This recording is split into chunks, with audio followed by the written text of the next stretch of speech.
Boa noite, irmãos. Que bom podermos estar nessa noite aqui na casa do Senhor.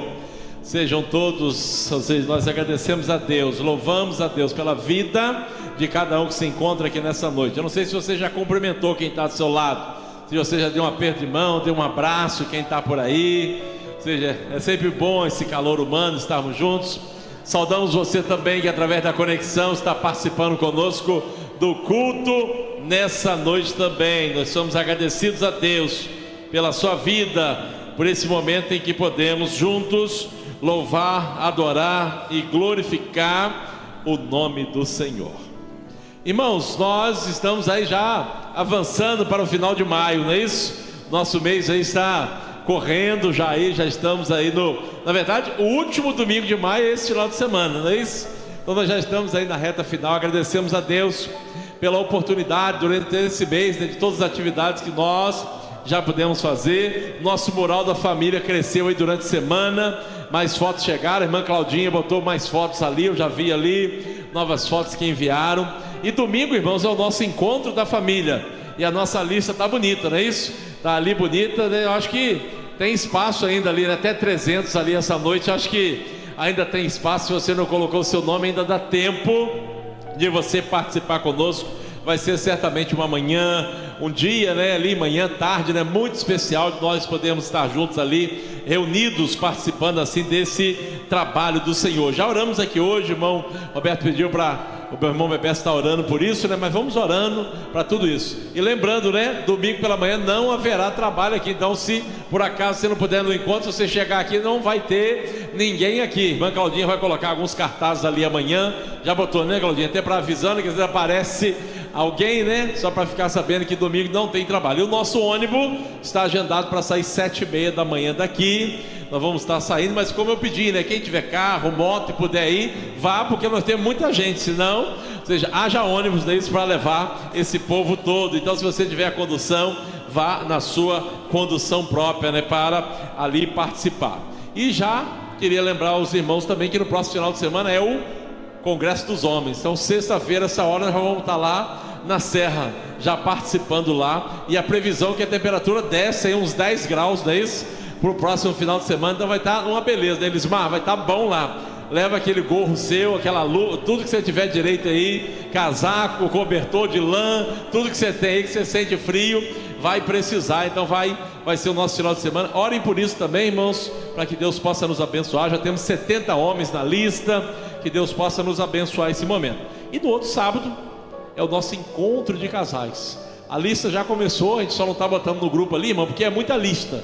Então daqui a pouco a pessoa acha que está indo para um lugar, está indo para o outro, bota o nome em outro lugar, não sabe nem para onde ele está botando. Então a gente vai controlando ali, né? Mas domingo à tarde ali, depois que acabar o encontro da família, já entra a lista do encontro de casais, e você vai poder apresentar e participar ali também. Então oremos por isso também, que Deus nos abençoe em todas essas atividades. E nessa semana nós lançamos o desafio dos nossos novos banheiros também. Uma bênção, irmãos, como os irmãos têm respondido com generosidade, com disposição, com desprendimento, e que Deus possa nos abençoar em tudo isso. Eu não sei se você já reparou, mas as salas em cima, as paredes já estão subindo. Eu não sei se você já viu, mas as paredes já subiram essa semana. Se você subir aqui na rampa, você já vai ver que já tem paredes ali, você já não tem acesso. E a expectativa, primeira semana de junho, né, Alex? A gente começa os banheiros, não é isso? Começa os banheiros na primeira semana de junho, sem ser essa agora, na outra vamos começar, porque em julho nós queremos inaugurar, não é isso, Alex? Estou apertando o tesoureiro aqui, ó,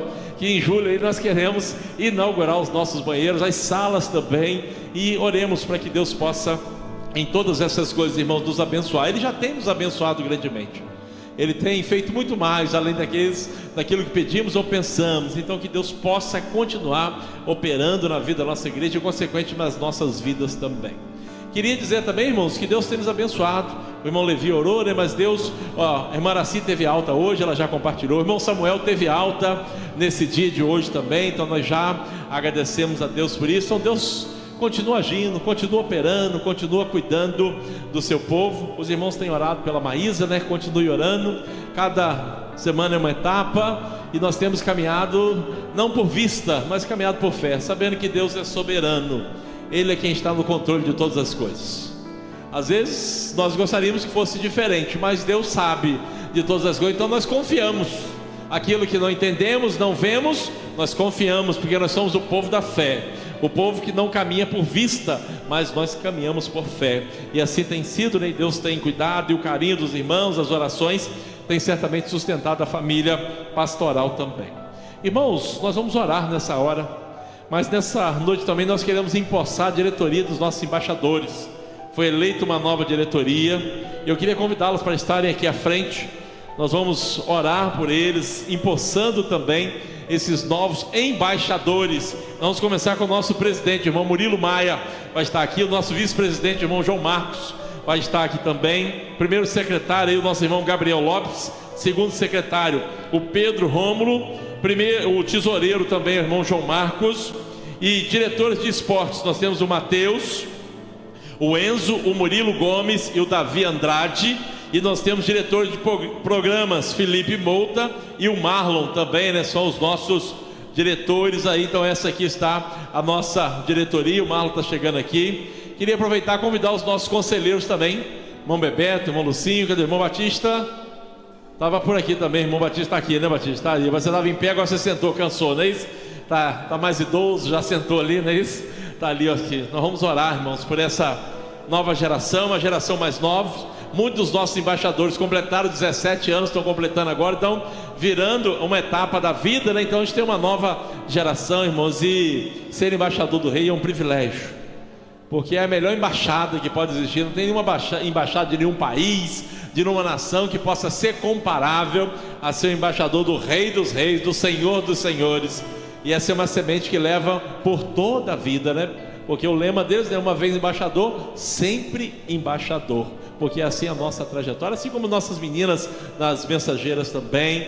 Então nós somos agradecidos por isso. Eu convido você, se você puder, estenda a sua mão sobre esses meninos, nossos líderes, para que Deus possa abençoá-los nessa hora. Senhor nosso Deus, nosso eterno Pai, louvado, engrandecido e glorificado seja o teu nome. Nós rendemos graças ao Senhor, porque o Senhor continua agindo, o Senhor continua operando, o Senhor continua abençoando o teu povo. Nós te agradecemos porque a cada dia vemos o teu cuidado, vemos a tua provisão, vemos o teu sustento, vemos a direção do Senhor sobre nós, e nós somos agradecidos por isso. E acima de tudo, Senhor, te agradecemos nessa noite pelo privilégio de fazermos parte da família de Deus, de sermos seus embaixadores, seus mensageiros, e nós somos agradecidos por isso nessa hora. Agradecemos, Senhor, por esse mês da família. Agradecemos pelas famílias que o Senhor tem sustentado, agradecemos pelas atividades que o Senhor tem nos permitido viver, agradecido, Senhor, pelos nossos irmãos que estão sendo restaurados em saúde. Obrigado, Senhor, porque o Senhor em nenhum momento nos deixa só, o Senhor nunca nos deixa desamparados. Mas agora, Senhor, nós pedimos aqui pela nova diretoria da nossa embaixada. Abençoe, Senhor, esses meninos que estão apenas começando a sua jornada de vida. Que o Senhor os capacite, que o Senhor os instrua, e que mesmo quando envelhecerem, jamais se desvie da tua presença.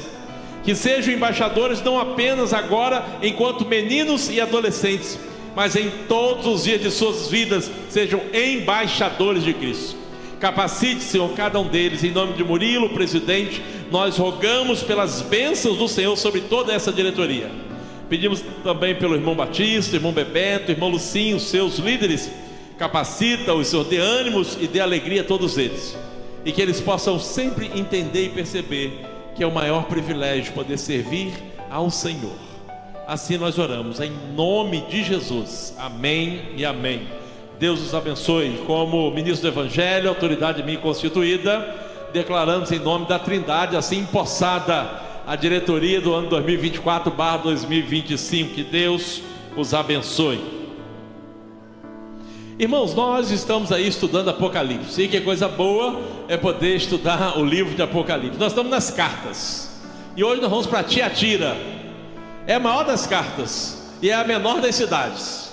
Tiatira, capítulo 2, a partir do verso 18 hoje aí até o verso 29, o restinho do capítulo 2. Mesmo assentado como os irmãos estão, nós iremos fazer uma leitura alternada nessa hora.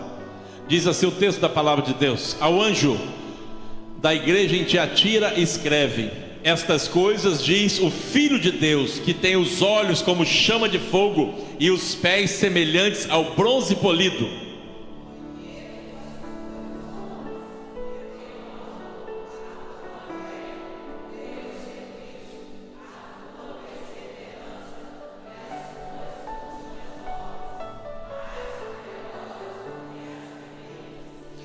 Tenho, porém, contra ti o tolerares que essa mulher, Jezabel, que a si mesmo se declara profetiza, não somente ensine, mas ainda seduza os meus servos a praticarem a prostituição e a comerem coisas sacrificadas aos ídolos.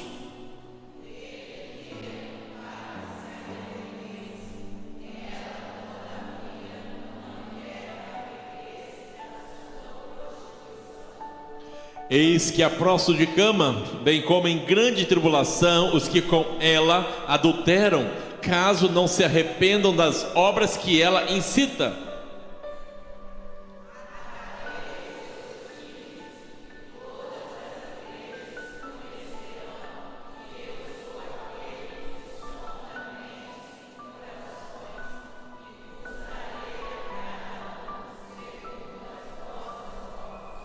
Digo todavia a vós outros, os demais de Tiatira, a tantos quantos não têm essa doutrina e que não conheceram, como eles dizem, as coisas profundas de Satanás, outra carga não jogarei sobre vós.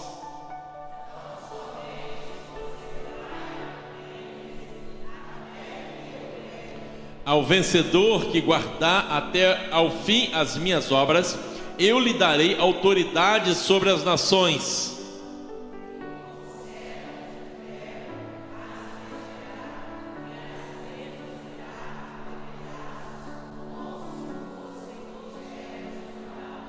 Assim como também eu recebi de meu Pai, dar-lhe-ei ainda a estrela da manhã.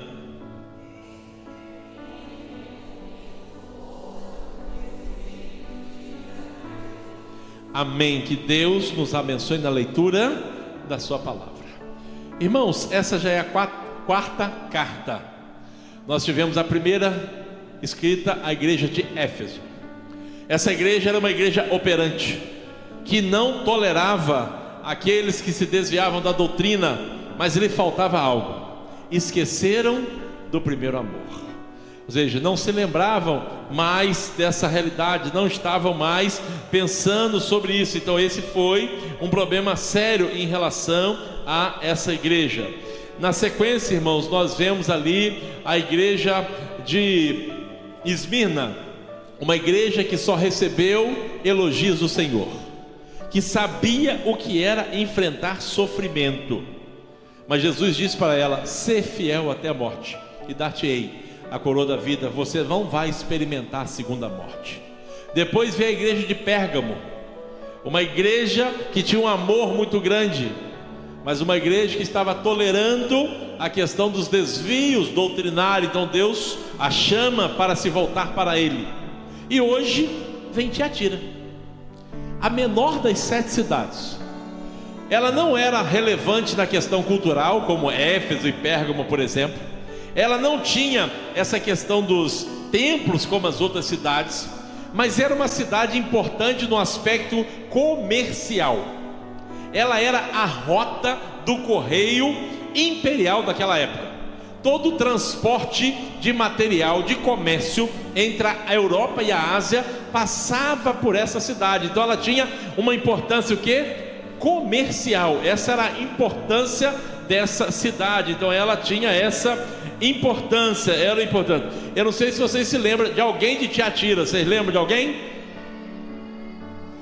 A Lídia, muito provavelmente, vendedora de púrpura, muito provavelmente. Aqui, né, Lídia lá, ela era originária dessa cidade, representante dessa cidade. Essa cidade, irmãos, havia um comércio muito forte, e havia o que nós chamamos lá dos grêmios, como se fossem os sindicatos que nós temos hoje.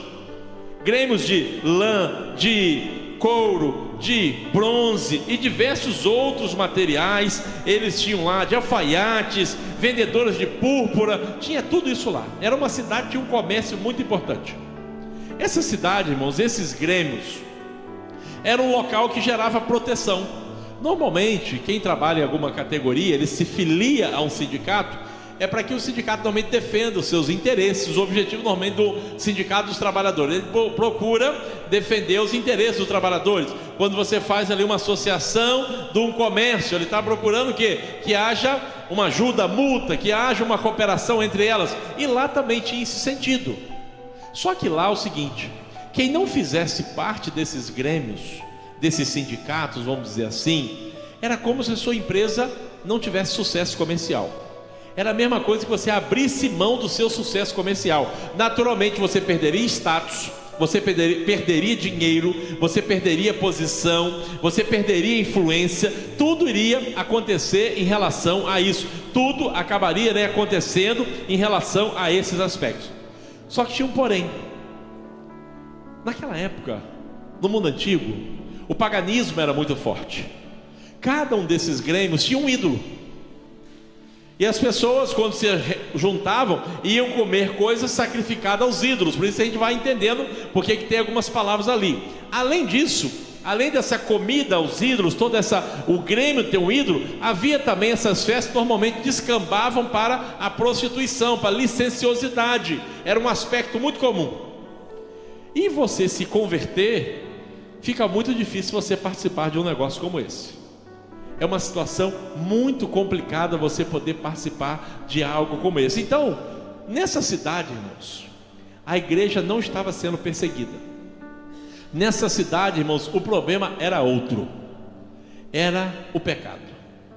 Dentro da própria igreja, alguns irmãos consentindo com isso. Irmãos, e não existe nada pior. Não existe nada mais que enfraqueça a igreja. Não existe nada que mais enfraquece um cristão do que o pecado. Porque o pecado, irmãos, ele faz o quê? Ele nos afasta de Deus. E toda vez que nós nos distanciamos de Deus, nós ficamos mais vulneráveis.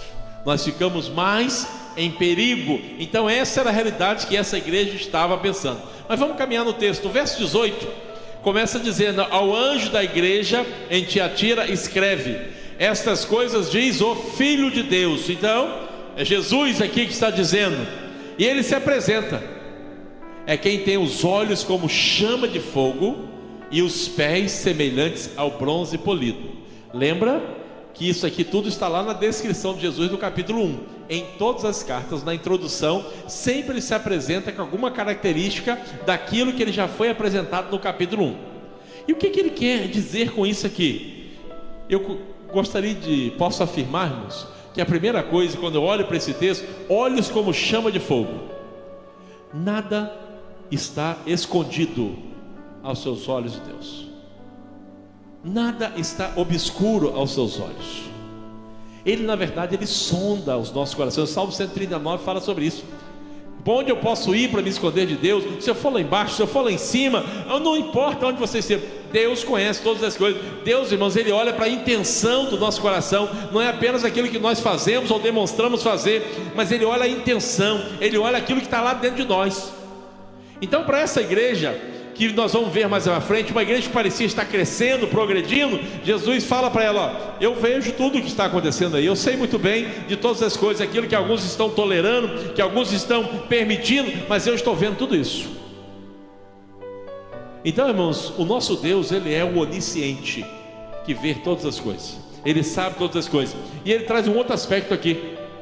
Esse pé semelhante ao bronze polido dá uma ideia de força, de julgamento, que ele é o que ele vai dizer para essa igreja. Caso não haja arrependimento, o julgamento dele será inevitável sobre a vida desta igreja, que é o que vai acabar acontecendo. E aí no verso 19, como é comum em todas as cartas, Jesus fala o quê? Conheço. E aí ele começa dizendo que conhece. Eu conheço as tuas obras, o teu amor, a tua fé, o teu serviço, a tua perseverança. As tuas últimas obras são mais numerosas que as primeiras. Irmãos, olha que igreja especial.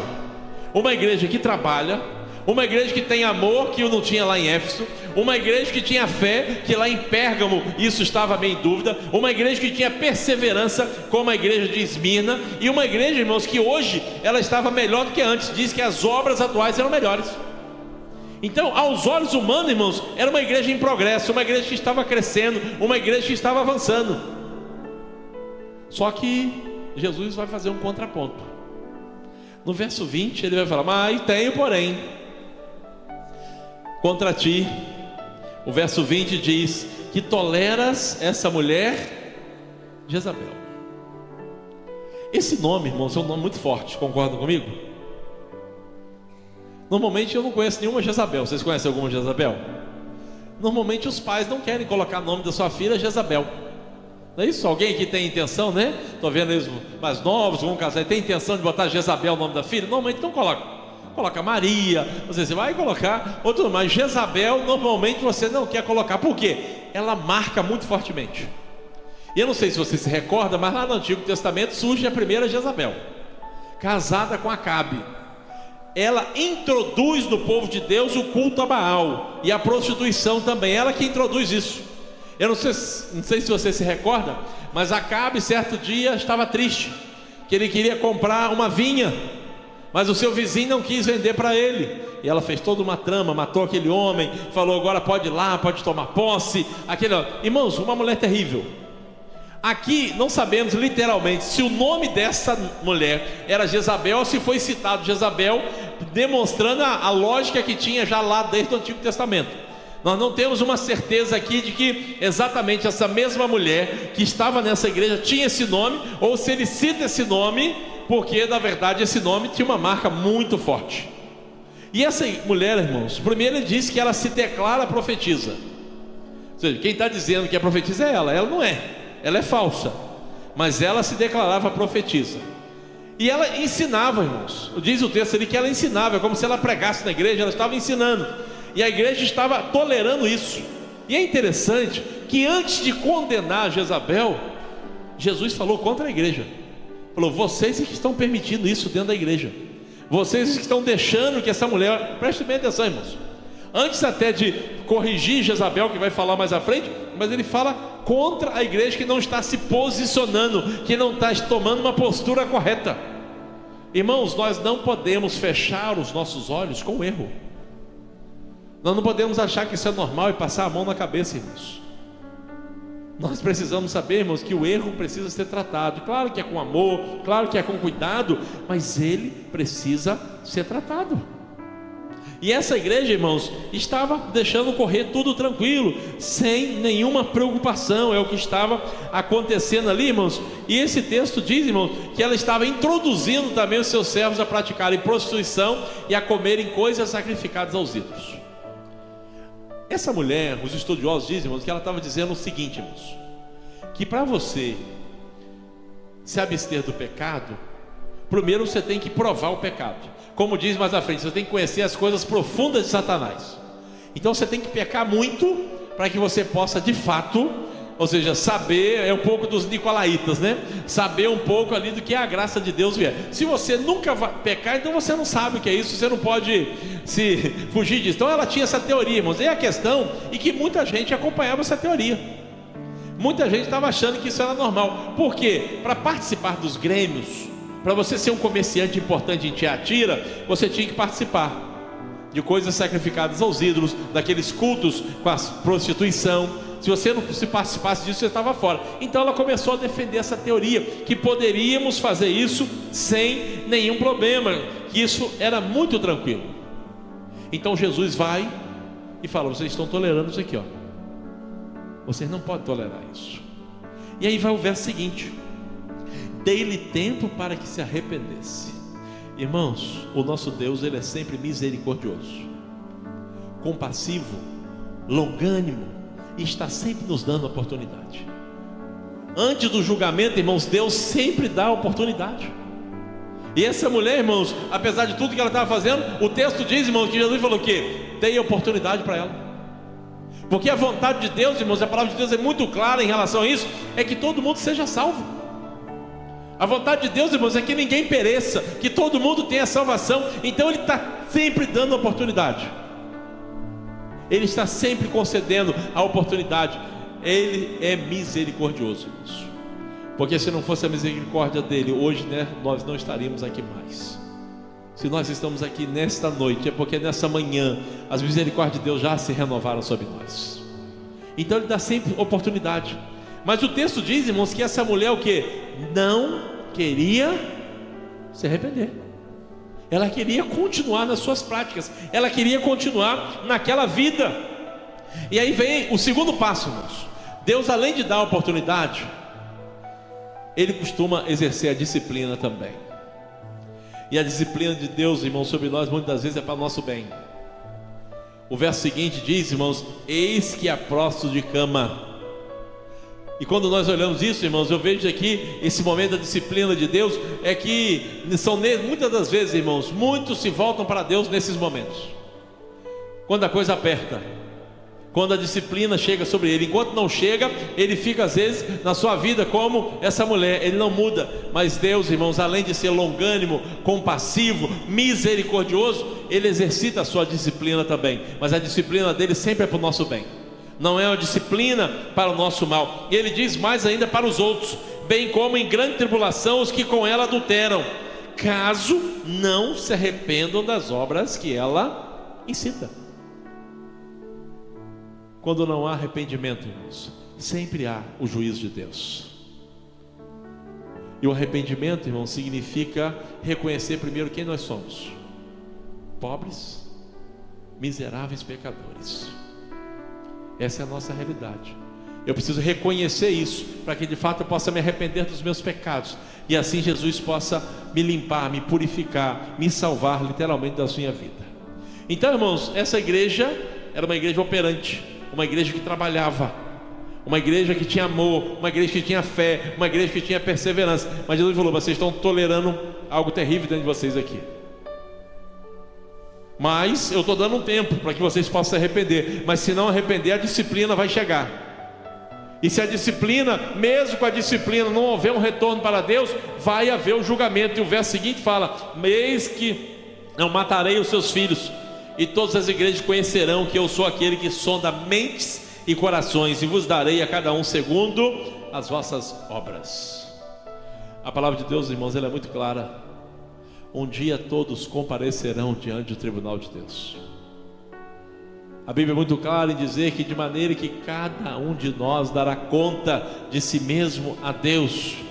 Então, irmãos, o processo de Deus é sempre Ele é misericordioso, Ele dá a oportunidade de arrependimento, Ele exerce a disciplina em alguns momentos, mas para o nosso bem, para os propósitos que possam glorificá-lo. Mas quando isso mesmo assim não surte o efeito esperado, o julgamento vem. E Deus continua agindo assim, irmãos. Deus continua sendo longânimo, Deus continua dando oportunidade aos homens. Mas infelizmente muitos não se voltam para Ele, como essa Jezabel, e irão passar pelo juízo de Deus. E mais uma vez, irmãos, esse texto é muito claro. Esse texto fala que Deus sonda mentes e corações. Nós não temos como sondar a mente do outro, nós não temos como saber o que está no coração do outro, nós não temos como saber o que o outro está pensando. Eu até brinco: ainda bem que não sabemos o que o outro pensa, que se nós soubéssemos tudo o que o outro pensa, ia ser a maior confusão do mundo, irmãos. Você não tem ideia do que é isso. Deus é muito sábio, então coisa boa que você não sabe. Eu queria saber o que o outro pensa, eu não quero saber nada do que o outro pensa. Que se soubesse, irmãos, ia ser um problema muito sério isso. Ia ser a maior confusão que nós íamos ter se soubesse tudo que os outros pensam. Então é melhor a gente nem saber. Então Deus, Ele é sábio em todos os sentidos, em todas as coisas. Mas o nosso Deus, Ele sabe todas as coisas. Aquilo que está lá em nossa mente, que está lá em nosso coração, Ele conhece cada detalhe disso. Não há como, irmãos, nos escondermos dEle. Nós podemos fazer coisas que os homens não saibam, nós podemos fazer coisas que os homens não estão vendo, nós podemos fazer coisas que parecem ser muito boas, mas Deus está vendo tudo, inclusive a intenção do nosso coração. O nosso Deus, irmãos, Ele é um Deus misericordioso, é um Deus de amor, mas Ele é um Deus justo também. E o texto continua, irmãos: digo todavia a vós outros, os demais de Tiatira, a tantos quantos não têm essa doutrina e que não conheceram. como eles dizem, as coisas profundas de Satanás, outra carga não jogarei sobre vós. Irmãos, é possível permanecer puro no meio de um mundo que está corrompido. É possível, irmãos, ter uma vida santa mesmo diante da corrupção que nós vemos nesse mundo hoje. Porque naquela igreja, irmãos, alguns estavam se corrompendo, mas alguns, o texto diz, irmãos, que ele, no verso 24, que eles não se corromperam, que eles não se envolveram com essas coisas, que não se sujaram, que não se contaminaram com isso, mas eles se mantiveram puros. O que eu quero dizer para isso, irmãos, que nós podemos nos manter puros nesse mundo também. Na verdade, irmãos, nós fomos chamados para ser sal da terra e luz desse mundo, e não para nós sermos misturados com esse mundo, mas para fazermos diferença nesse mundo, através da nossa vida, através do nosso comportamento, através das nossas ações. E aí o verso 25 ele vai dizer: tão somente conservai o que tendes, até que eu venha. Irmãos, o que nós temos em Cristo, irmãos, é muito maior do que nós podemos pensar. O mundo, irmãos, pode tirar a nossa posição, o mundo pode tirar os nossos bens, o mundo pode tirar o nosso prestígio, mas nada pode nos separar do amor de Deus, nada pode nos separar dele. O que nós já temos, irmãos, já é muito maior do que qualquer outra coisa que possamos pensar, porque o nosso maior presente é saber que nós já temos Jesus, e Ele já está conosco. Nós precisamos, irmãos, saber disso. Nós já temos Cristo conosco, nós já temos a vida plena. Às vezes, irmãos, alguns pensam que a vida abundante é só quando chegar lá no céu, mas nós já começamos a desfrutar dela aqui, irmãos. Claro que você tem que entender bem o que é o conceito de vida abundante. Quer dizer, alguns vão pensar que é riqueza, que é isso. A vida abundante, irmãos, é desfrutar da presença de Jesus. O céu, irmão, só é o céu porque lá nós vamos estar com Jesus. Não é porque lá vai ter rua de ouro, nada disso não, vai ser um espetáculo. Mas o que eu quero dizer, o que faz toda a diferença é nós termos a presença de Jesus. E hoje nós já temos isso. Então nós já estamos desfrutando dessa vida, porque mesmo quando estamos em dificuldades, Deus está conosco.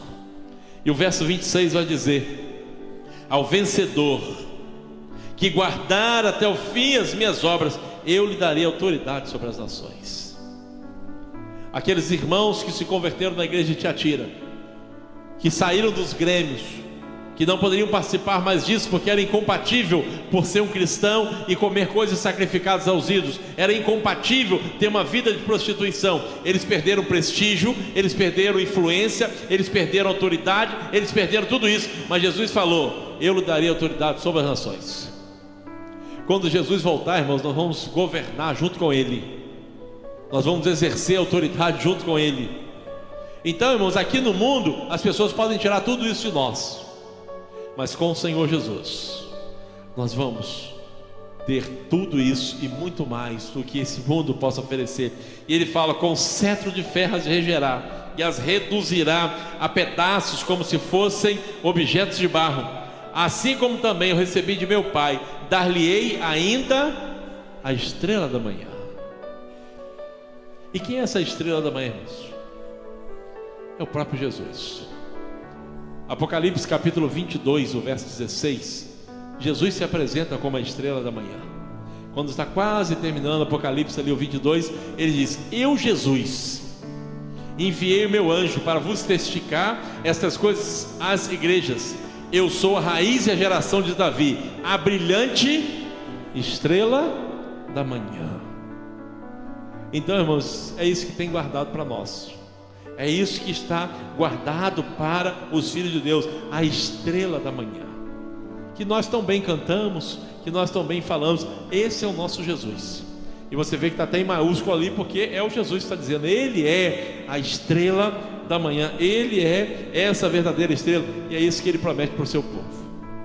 Esses grêmios podem dar riquezas para vocês, esses grêmios podem dar status para vocês, mas esses grêmios, esses sindicatos, não podem lhe conceder a vida eterna, não podem lhe dar a salvação, não podem me dar a Jesus para a vida dele. Somente Ele mesmo pode se doar e se entregar a nós. E aí, como sempre termina as cartas: quem tem ouvidos, Ouça o que o Espírito diz às igrejas. Então esse é o recado de Deus. Essa igreja, irmãos, uma igreja que trabalhava, uma igreja que operava, uma igreja que tinha amor, tinha fé, tinha perseverança, tinha serviço, as suas obras eram melhores, mas eles estavam tolerando o pecado, e isso colocaria a igreja em grande dificuldade. Na nossa vida, irmãos, devemos ter muito cuidado. Por isso que a palavra de Deus nos diz: quem está em pé, vigie para que não caia. Nós precisamos estar atentos, irmãos, porque o diabo, ele é enganador, ele é astuto, ele é sagaz, e ele tenta nos desvirtuar. Se tem uma forma que nós podemos fracassar, é quando nós pecamos contra Deus.